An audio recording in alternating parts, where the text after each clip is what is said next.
Moving on to update on cleaning of creek. So that item was requested by the mayor to be on a future agenda item, and the future is here. So I don't have a specific staff report. We talked about it a little bit under, I think, public comments last time, 2 weeks ago. And the status report on the creek is that part of it was cleaned. And then a lot of the volunteers ended up fighting fires, and we lost the labor force. And they were gone a long time, and then it rained. And we still need permission from property owners to do certain parts of the creek that the city does not own, and I believe that's underway. And that because of the state fish and game permitting requirements, we probably have to wait until next year to do the type of cleaning that is needed. That's my understanding at this point.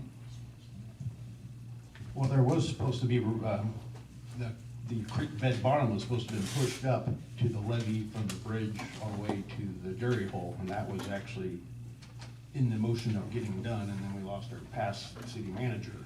And then when Michael Rock came in, he was informed that I was doing this with no permit, no nothing, was actually not true, and we figured that out later that it wasn't true. So that threw a whole monkey wrench in the whole thing. The creek should have been completely dug out and the levees repaired by now from the bridge to the dairy hole. So what I think is gonna happen now, and you're correct, now the water's in it, you're kinda done. We gotta wait until it completely dries out again, and hopefully it does. This permit's good for 5 years. So, and our chair is back there in the corner if he wants to get up and maybe give a little update also, because he knows a lot of this also. There's probably some things I'm forgetting. Stephen Frederick, I'm your Creek Committee Chairman, also General Manager of Jacksonville Irrigation District. Got a little history there. Quick update, kind of batting off of what Mr. Rock said and Mr. Rhodes. I think we have plenty of time to get back in there in the creek. I know Mr. Rhodes' goal is to clean out the gravel itself. That's a process. Can't do it with water in the creek. I think if anybody saw what those storms did here last week, it's a blessing to have the creek cleaned. And I see a little bit of trash down there, but you know, I guess that's gonna end up in Stockton. Not much we can do about it. But we made an effort at the beginning with some volunteers, and then we reached out to CAL FIRE, and before the fire season, they actually put a crew in there and really did some damage, or not damage, but did some heavy working and cleaned the creek basically from the dairy hole, which is right up here for nobody that knows, on Arroyo Seco, all the way down to the bridge and a little bit past the bridge. The problem that we have is once you get down past the bridge and past the grocery store, the property owners start owning to the center of the creek. And there's a little bit of a jurisdiction issue of who's responsible. Is the property owner responsible? But it's pretty clear that the city of Ione, from the dairy hole down past the grocery store, and basically, if you really look at it, there's some levees that were built by the Army Corps of Engineers, and there was a lot of questioning on when it says 000 APN on a map, who's responsible. Well, I think that everybody kind of agreed that it's probably the city's responsibility. But you know, we're going to be reaching out, probably starting in the spring, going into the summer next year, reaching out with some letters to those homeowners, looking into more of the jurisdictional issues of who's responsible. We've talked to the Fish and Game. Fish and Game does believe that we have the right to go in there and clean it, but we just have to make sure we go through it through the right process. So I know there's a lot of legal stuff with, well, there's big trees on my property, but it floated down from my neighbor's property, and we really have to figure out how to make things happen without causing legal issues. So the Creek Committee, for people that are listening and don't really understand what it is, it's not just cleaning up the creek. We've been directed by the city council to look at other issues which we really haven't had time to look into. You know, there's storm drain issues, and we really took the creek cleaning as our main goal to begin with, and now that it's was successful in what they wanted to do this year. So we'll look at cleaning the creek. And that is actually some heavy equipment, most likely getting in there, bulldozers, that sort of thing, and reshaping the bed of the creek. So if anybody has any questions? Yeah, a couple of things. I know, I think the mayor mentioned earlier that the gravel, is it removed, pushed out? Years ago, they used to haul it out, but I think it's just pushed up. Is that what the Well, permit it's allows? ironic, you know, I was very young, but it was my grandfather that voluntarily used to do it. Yeah. And from the stories I've heard is he pushed the gravel up onto the levees and removed some of the gravel. The city does have the opportunity of, through this stream alteration agreement, to sell the gravel. So it's your gravel. If you want to go mine for gold through it, go mine for gold. There's gold in there, I can tell you. But, so I don't know what the strategy will be. You know, we'll work with the Fish and Game and figure out what the best approach of pushing that gravel up onto the levees is the best approach. But what occurred leading up to this was, probably a lot of people don't know because it's underneath the bridge, the pilings itself were being eroded from the 2017 storms, and nobody touched it. The vegetation grew up, nobody saw it. And it was actually, I think, Stacy and I that just wandered down there and go, oh boy, we got a problem. We reached out to Caltrans immediately, and if you remember here early summer, Caltrans was actually painting the bridge and doing some work. Well, they were actually repairing one of their footings in preparation for this year's storms. And, you know, we already saw the wallop of a storm of 7 inches, and it filled that creek up 3/4 of the way. I'm sure if we don't fix that erosion problem and work with Caltrans, it's just gonna keep eroding that piling on that bridge. But, the dairy hole, you know, back 20, 30 years ago was, Stacy always tells me, 20 feet deep, you know, you can jump in it, now it's full of gravel. And, it's gonna cause problems for the city if we get another, say, storm like we did in 17. You know, this one was a one-hit storm. If you get 3 of those stacked up, which is not uncommon come springtime, if anybody remembers in 17, we were about 4 inches from going over into the parking lot of the grocery store. And a follow-up question, does the permit, is there any emergency provisions? I know last time we fixed a bunch of stuff downstream because it was emergency. Is that part of it? There's always emergency provisions with the fishing game. Very good. You can go in there and actually tell them later, you know, they do like a phone call, but through the Creek Committee, we've reached out to our local fish and game officer, and one of our first meetings, we invited him to the meeting and asked some questions. And the contact that we have down in Sacramento, he's been very helpful. And I think this isn't one of those cases where they're fighting us. Right. They're really encouraging us to, and help us. And we've talked with the Army Corps of Engineers. They've looked back in their records about the levees. So, you know, it's just big government process. It's slow. Is that piling, is that an emergency situation, do you think, or is that something I that? think Caltrans thought it was, because they jumped in there and That's fixed what I'm it. asking right now, if it still is something we can get down in there? get No, that it's already fixed? taken care of. Well, that's taken care of. I'm Keep saying- monitoring it. But yeah, you mentioned earlier that it was still kind of a lingering issue. perhaps. Well, what happened is they got a permit, see, Caltrans had to get a permit to do what they did from the Fish and Wildlife. And they gave them what, 50 feet above stream, Right. what they could do. So we took advantage of that and made them So- the creek 50 feet up. Yeah, they went up 50 feet from the bridge Okay. to the east. But what happened, if you look in that creek, you could see there's a channel. Well, with big storms, that channel's just gonna go right back to where they already fixed it. If we don't go up and start changing the channel from all the way up. That's what I'm asking, I guess. Okay, And, thank you. you know, there's some eroded areas on this side of the creek behind the Mexican food restaurant and everything that, what we've been directed by, and we reached out even to the Department of Water Resources. And the Department of Water Resources, more than helpful, came up, walked with Stacy and I, and they suggested cutting the trees, 3-4 foot tall, but don't rip the roots out of the bank. So, you know, there's things that, and this isn't one of those cases where we should be scared of getting in there. And you know, you're protecting the city. Granted, if we have a flood that you can't help, there's nothing the city can do, but at least be proactive. And that's kind of our mentality on the Creek Committee, where we want to be proactive. So at least we try to do something. I appreciate that. Thank Yeah, you.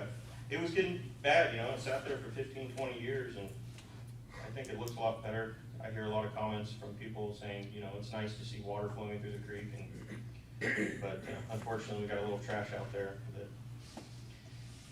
came down with the last storm. Any other questions? I got a couple. First of all, thank you, Creek Committee. He did a great job this year. Can we expedite the permits instead of waiting until the spring to ask the property owners? Can we? We already have them. Okay, great. Yeah. No, I- permits from the landowners. Okay, so I don't know if there'll be a, Whatever. Oh, I think it's gonna, what you're gonna run into is you're gonna have property owners, some property owners will want you to access the property. I would be one that would, yeah, get in there, take care of it. But there is already property owners, I don't know them specifically, but I've heard waves Sure. that don't want us in touching their property. So I don't know how we're gonna get around that. Do you go up to their property line, jump over them, and then keep going? That's basically what Fish and Game said to do, and then they're liable for anything that happens. Yeah. That's how they do it. So, That would make the most sense. Yeah, I would just try and get permission sooner rather than later, so in the spring We can started get a going. list of all the AP, me and Janice were working on it, we have all the AP So, numbers and all the. what I envision, Dominic, is we reach out to them here, say, February, March, springtime when water's still coming down the creek, saying we'd like to move forward on cleaning the creek, and this is the next step. And it might be, I'll work with Mr. Rock, some type of agreement that they sign and we sign. Apparently, there was one in the past, and back in the 90s, that people signed, and, talk to the attorney and make sure we do it right. But I would kind of suggest, if you run into a roadblock, skip them. I think we gotta get done what we can get done. I think that's just the wise thing to do. If they don't wanna be part of the process. Yeah, that's- don't make the problem, don't make that property owner problem to fix 90% of the problem. Sure. And then last question, what's your backup for volunteers? Like if CAL FIRE, they get reassigned next year, can we get a pool of other people other than CAL FIRE in case they do get reassigned or? Well, we'll have to talk, because this removing of the gravel, that's almost a bid project. Right. And who's gonna pay for it? Is that the city of Ione? Are you gonna find a volunteer like my grandfather? How are you gonna go about that? So, to cut down I don't wanna, the volunteers that went down there at the beginning of the creek committee, they didn't, I think most of them got wore out in about 4 hours. It's great to have the firefighters do it, young Yeah. men and women are out there physically fit, can do it. So another resource that the state also owns is California Conservation Corps. That's always looking for this kind of work to come in and do. And I may have one other one that I can reach out to through the National Guard. We got one called Task Force Rattlesnake that goes in and does a lot of this stuff. And they do mostly clearing fire fuel, but this might also fall in their lane because it's disaster prevention. So, but California Conservation Corps might be another resource to reach out to. So CAL FIRE was really good. They had actually a mobile chipper that they put down there on tracks, and it was an all-terrain deal. And they kind of went through there pretty quick. And I really say we try to be good friends with them and keep that relationship going. And it's gonna get easier and easier, if you wanted to do this every couple of years, instead of cutting trees down that are 24 inches, they're gonna be 1 inch, and they'll blow right through it. Well, like you said, it's a 5-year permit, right, Stacy? Yeah, and we can continue it. So we get to one end and we just go back and start at the beginning again, right? Right. It's just a The continue. city had one going for years, and I don't know when it was, 15 I think- years ago, they dropped it. The big hurdle we had with the Creek Committee was reforming that relationship with Fish and Game. Yep. And as long as either the Creek Committee, the City Council, the management here keeps that relationship with this Ian, I think you guys are golden to keep doing what you're doing. Yeah, Ian's even, they reached out to Sutter Creek and Jackson Boats reached out to me, and I gave them Ian's number, and they're like impressed with him. It's like, a guy from Fish and Game, that's actually helpful. Yes. I guess the guy who manages the reservoir and deals with them all. Yeah. You have to find those agents of change, right? Any other questions? Right now, we're a little slow. I think we've canceled our last couple meetings. It was really tough through COVID to have Creek Committee meetings, but we'll pick it up come spring, and, we did what we could this year. It was pretty low budget, Did a great job. so. Yeah, much thanks, we do appreciate it. Here's the other thing that I would like to bring up to the council. We've been directed to do a lot of things. We've got a list when we all joined up. If there's a priority that you want us to look at, let us know. Because right now, it's just clean the creek. Okay, that was fun. But, if you want us to start looking at the storm drains, well, that all came up in this last storm. I don't know what we could do for you guys, but give us some work. give us some direction. Thanks. Thanks, Steve. Okay, with that said, do we have any public comment on it?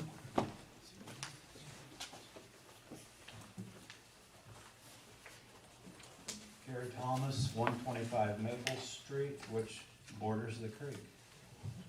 I was on the creek committee in '97 when we had a lot more water than 2017. And we hauled the gravel off and were attempted to get sued, the city, by someone in Spring Creek. So we found out we had the right to remove the gravel in Spring Creek. So that lawsuit became null and void.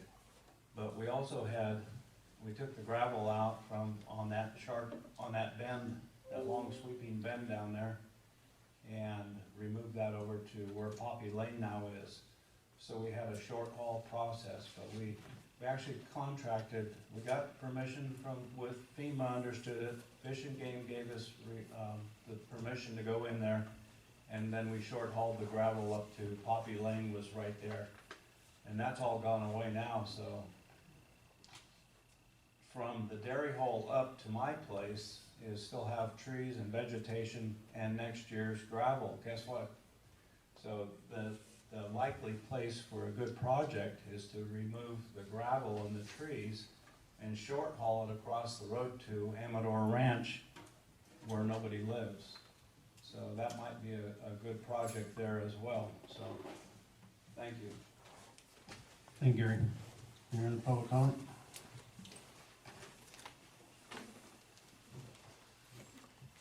I'm glad you guys looked into this. I still got connections, and I went and got a copy of the drawing of the downtown flooding area. And last weekend, I believe if this would have been done in July, which it was supposed to have been done, we wouldn't have had any flooding. That's my opinion. And the engineers looked at this. And I'd like to know why it was pulled, and I never seen it. I think that should have been a vote of the council. Somebody should have just pulled that. I was told what was pulled, so I'd like that known. And the other thing I'd like to bring up, the creek committee, really, because you're gonna accept village 8A and 8B, I would like everybody on the creek committee to walk that creek behind those houses. We're gonna accept that, and I've got pictures of it. There's 8 foot, there's 30-foot trees laying in the creek that are 3 foot in diameter, right in Mule Creek. There's widowmakers there hanging in another tree. That place is a disaster, and we're gonna set this. I mean, it's unreal. You just need somebody to go to walk it. Nobody's checked it, and we're gonna accept this land. This is where the park area is. Goes all the way, I believe from 104, all the way down to the end of the, where those houses are built in Village 8 and 8B. You guys ought to take a look at that. It's a disaster.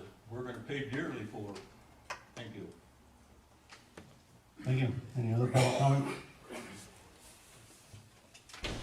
Yes, Colin Frost, 1129 West Willett Street. I'm representing the father, and I'd like to bring to the attention regarding the creek, the sewage or water bridge. I was always told it was sewage coming from the new development north of Marlette. I watched when those pipes were put in, and the flooding that occurred in '97 that was previously mentioned was partially due to that bridge. Perry Earl put that bridge in when he built those houses, and he did it on a budget, and he cut corners, and that bridge is bent. Those I-beams are bent because of that flooding. Several tons of driftwood were dumped on top of that bridge in the walkway, mounded by the time the flooding was over and the waters receded. Not only did our property get majorly flooded, but the properties across the street belonging to Mr. Tim Smith, and who's right across from us, Bonnie Dufresne. Bonnie Dufresne, she was majorly flooded. The parcel behind her now was also flooded, even though no one was living there at the time, it wasn't developed. That entire field had several, well, I don't know how you'd measure it in gallons of water, but it was heavily flooded. We've now have foundation issues in a couple of parts of our house because of the flooding in the corners, out front and in the middle. And this is basically because of that bridge being built at least 3 feet below flood stage. One of the issues that was mentioned before was trees coming down the creek. That added to the whole issue as well. One of the trees actually came uprooted, a huge pine tree, and that had already been cut down. But it was the length of it was so long, the root ball actually floated and it drugged the rest of the trunk, wedged in the corner, and it wedged into the I-beam of the bridge and the corner of the creek on the north side of the creek. And that also, I'm sure, constricted the flow majorly and added to the flood issue. Not only our property was flooded, like I said, the other properties across the creek, which are actually lower than the road, water was flowing over the road. You got 1 minute left. Thank you. And then, of course, Gold's property next door was flooded. And they've since replaced their foundation on the house next door to us. So it adds to, and I don't know if it had any issue, there'd have to be someone to look at it to see if it actually caused more flooding on the corner of Marlette. But there was flooding at the time that was quite deep right there on the corner. So I'd like this addressed somehow. I'm sure the council would need to be involved with that along with the creek committee, because it's gonna consider major work and money put into raising that bridge. So flooding doesn't happen again as a result of that bridge next time there's a flood stage superstorm. You know, we've had, since we've lived here, I think three Got or 10 four seconds. 3 or 4 flood stage type storms, and that was before the bridge was there. Time's So, up.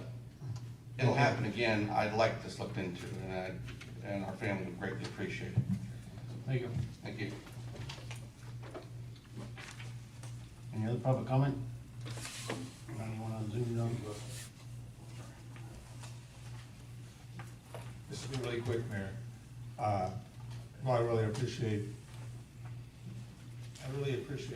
two parties. One, the Creek Committee and everything that was shared. I really think that they're making a real effort to, for a difficult problem that's existed for years with the Sutter Creek. So I commend you and the committee on that.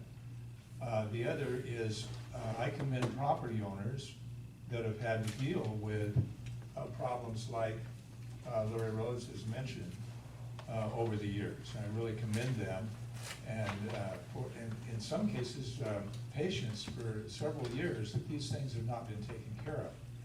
The other thing, I wanted to take this opportunity to apologize for a minute. I overreacted to something misunderstood from the mayor, so I apologize, Mayor, in that connection. And I do feel that this is something that the council could really take an advantage of this time with the report from the Creek Committee to take care of some of the issues that I mentioned with respect to the easement and the tree that's causing the obnoxious problem with the PG&E lines. Okay, thank you very much. Thank you, Earl. Anyone on Zoom? No? Close public comment on the creek. Moving on to Actually, I have a question.